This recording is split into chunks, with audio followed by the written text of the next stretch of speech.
Alors, je cède maintenant la parole à la députée de Sainte-Rose. Madame la députée. Merci, Monsieur le Président. Cette importante motion qui est aujourd'hui déposée par ma collègue d'Hochelaga Maisonneuve devrait nous interpeller au plus haut point, tant comme députés, comme citoyens que comme parents.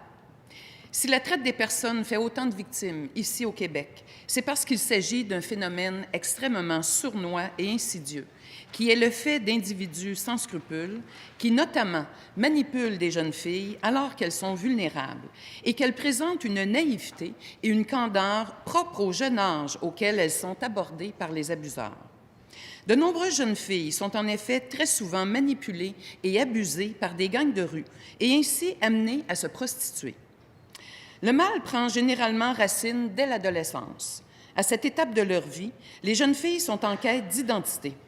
Mais elles sont confrontées à des modèles féminins souvent stéréotypés et réducteurs et amenées à intérioriser un discours qui réduit leur propre valeur à leur apparence physique. Trop de jeunes Québécoises croisent sur leur chemin des hommes qui misent sur leur immense quête d'amour pour les faire tomber dans le piège de l'exploitation. En effet, elles tombent en général amoureuses de l'abuseur et sont amenées à croire qu'il est normal de se prostituer, par exemple, pour lui venir en aide. Dès lors, le piège a été tendu et il devient difficile de s'en sortir. C'est alors que débute le cycle des menaces, de la violence et des abus de toutes sortes. Les jeunes filles ne comprennent pas forcément immédiatement ce qui leur arrive, mais elles sont vite réduites à une situation qui s'apparente à de l'esclavage. Elles sont contrôlées, séquestrées, utilisées. Elles sont démolies et elles ont une si faible estime d'elles-mêmes qu'elles n'arrivent plus à se projeter dans un avenir différent. Elles perdent de vue qui elles sont, ce qu'elles valent et ultimement pourquoi elles vivent. Monsieur le Président, il nous faut impérativement trouver des moyens de prévenir ce fléau.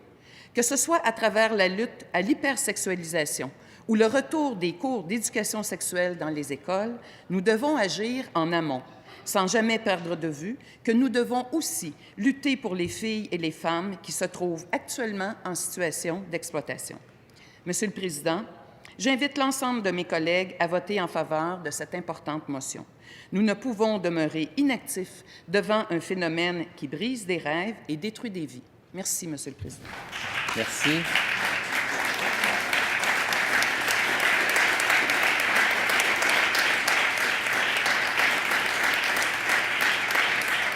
Merci, Madame la députée de Sainte-Rose. Alors...